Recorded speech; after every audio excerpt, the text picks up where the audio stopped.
Hello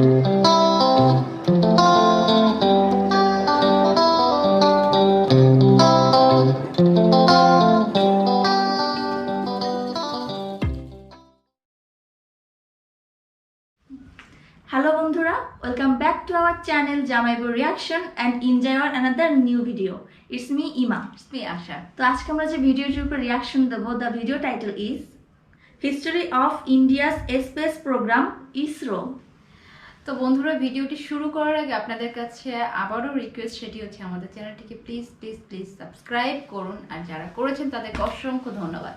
তো চলুন দেখি আসি। তার আগে আমাদের ইনস্টাগ্রাম লিংকটি ফলো করতে হলে নিচে ডেসক্রিপশন বক্সে দেখুন, ফলো করুন। চলো যাই। Right. 3, 2, 1, 0.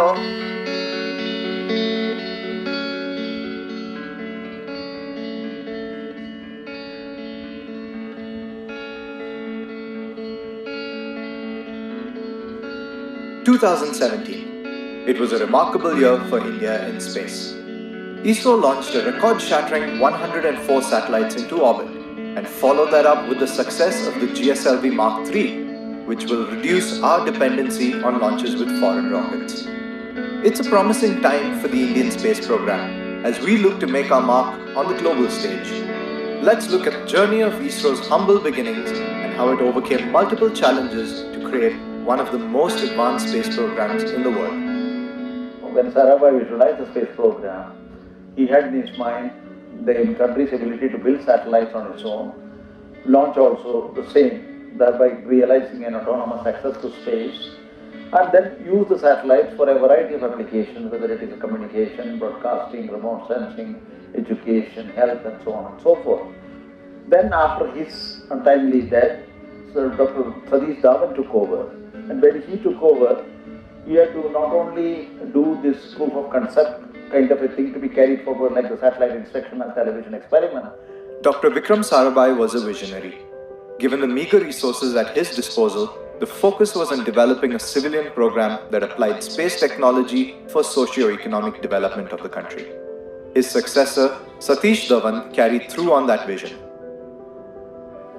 First satellite, Aryabhatta satellite project, for which Professor Rivara was the project director. It was complex in a way, in the sense, except him, we were 3,300 people, nobody knew what a satellite was. So as one person, he steered the efforts of the entire team. I joined ISRO in 1973 in the structures group, and we started work straight away on the structural design of Aryabhatta satellite. We take technology for granted today. The computers of the 1960s and 70s used for these missions had lesser computing power than today's pocket calculators. We used to plot the data on a graph sheet and then compare the altitude, how much it has reached and what has happened. There were no computers to calculate many of the parameters. Aryabhatta's success led to more ambitious projects like Rohini, Apple, and others. Talking about Apple satellite, it is the first time that we have gone through the process of building a communication satellite. Apple was our first satellite which went all the way up to 36,000 kilometer and beyond low Earth orbits. We had a solid motor. As the spacecraft was growing, it was little inadequate, so Apple really did not reach the geostationary position. So we had to have a moving antenna to support. Nevertheless, it validated most of our ground infrastructure and gained confidence. We got a confidence to conduct such a mission, which paved the way for the later successful satellites.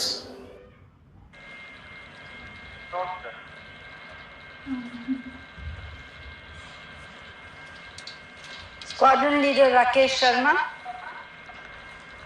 सारे राष्ट्र का ध्यान आपके तरफ है और हम सब आपको बधाई देते हैं। यह एक ऐतिहासिक कदम है। मेरी आशा है कि इससे हमारा देश अंतरिक्ष के प्रति जागरूक होगा और साथ ही हमारे युवकों को साहसिक कार्य करने की प्रेरणा मिलेगी। ऊपर से भारत कैसा दिखता है आपको? जी मैं बगैर किसी झिझक के कह सकता हूँ कि सारे जहां से अच्छा। When Rakesh Sharma went, entire nation was knowing.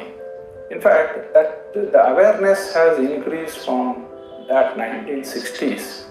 Having worked on experimental satellites for close to a decade, it was time to switch gears. The INSAT series of satellites was conceived to provide TV, radio, and telecommunication services to a growing economy. But it wasn't enough that we were building our own satellites. As a country with bigger ambitions, it was imperative that we operationalized an indigenous launch vehicle, thus eliminating reliance on foreign launchers. Yeah, I spent about 16 years in PSLV project, right from design to the first 3 launches. The first launch was a failure. This is because of a software error where there was a software overflow which reversed the control, and then because of that the vehicle lost control and then it fell into, it didn't go to orbit. That happened in the 3rd stage, but in spite of that the 4th stage ignited, and then 4th stage corrected all the errors, but then it didn't have the velocity to go to orbit, so it ended up in the Bay of Bengal. So, but then we learned, we have all the 4 stages have worked. Everything worked except for the software overflow. In spite of the software overflow, the 4th stage could recover and then proceed. So as far as we go, except for that one single error of a software overflow, the flight was a grand success as we go. Of course, this is a very small error that, grievous error all right, but then it's a small error. So it was corrected, and the second flight onwards, we've been continuously having success till now. Today we are in C39, so including plus 2, about 41 launches have gone off successfully. We have a workhorse in PSLV, which is an intermediate class of vehicle, but there is no comparative capability elsewhere in the world. So if you want to go for a medium class satellite to be launched, I think they would prefer ISRO in terms of the FAA launch vehicle, and also it has become a workshop for all our vehicle missions on remote sensing, meteorology and so on. With a robust system in which we could not just build but also launch satellites that had a direct impact on our economy, India's space program was set for a major leap. Chandrayaan-1 was a major success. It confirmed the presence of water on the moon, reigniting interest in our friendly neighbor. For Chandrayaan, the distance was not much. The trip delay was only 1.33 seconds. We required a ground network which has to be built from scratch. That was quite challenging. As far as the spacecraft is concerned, the hardware-wise there is not. It was similar to the satellites which we are already developing. Conduct of the mission was the most challenging portion. So we came up with some novel idea called a string of stations called burn arc stations.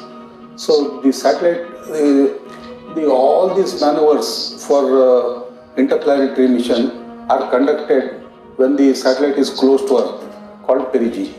So in perigee, when the perigee is as low as 280 kilometers, your visibility per ground station is only some 8 minutes.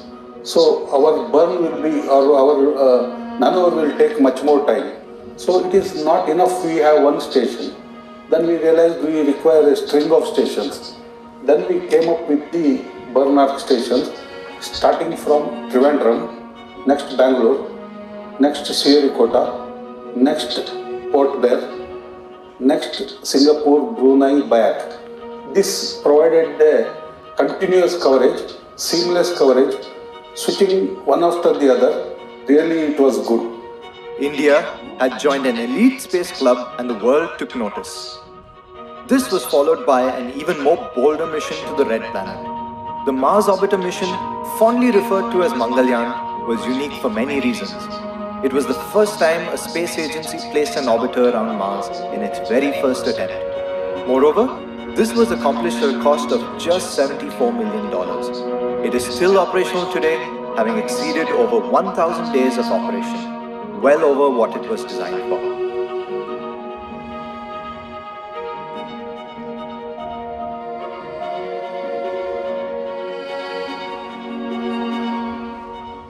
India has made forays into the planetary mission.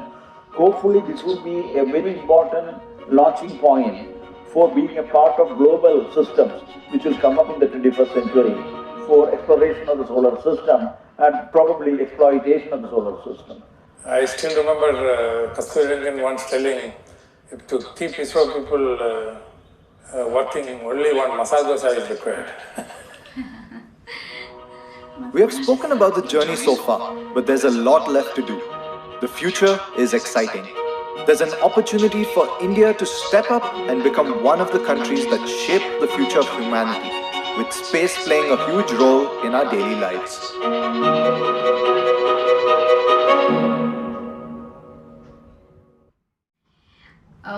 Wow, আমার কাছে তো অনেক ভালো লেগেছে ভিডিওটি, এবং এখানে ইন্ডিয়ার যে স্যাটেলাইট সম্পর্কে বলা হয়েছে। মানে আমি একটা জিনিস অবাক, ইসরো কোথা থেকে কোথায় পৌঁছে গেছে। মানে ফার্স্ট রকেট মেবি সাইকেল আনা হয়েছিল ইসরো, তো আজ তারা মঙ্গলে, চাঁদে পৌঁছে গেছে, এবং মঙ্গোলিয়ান সেটির বাজেট 74 মিলিয়ন ছিল একদম, এবং আমার জানা মতে হলিউড মুভির থেকে অনেক কম। অনেক বাজেট এত কম দিয়ে যে তারা সাকসেস হয়েছে, এটা কি বলবো আসলে, বলার ভাষা নেই। তো বন্ধুরা, কেমন লেগেছে আমাদের এই ভিডিওটি এবং রিয়াকশনটি? যদি ভালো লেগে থাকে অবশ্যই একটি লাইক এবং কমেন্টে জানিয়ে দেবেন। তো আজকে বিদায় নিচ্ছি, চলে আসবো আবার নতুন ভিডিও নিয়ে, নতুন রিয়াকশনের সাথে। Tata, stay tuned.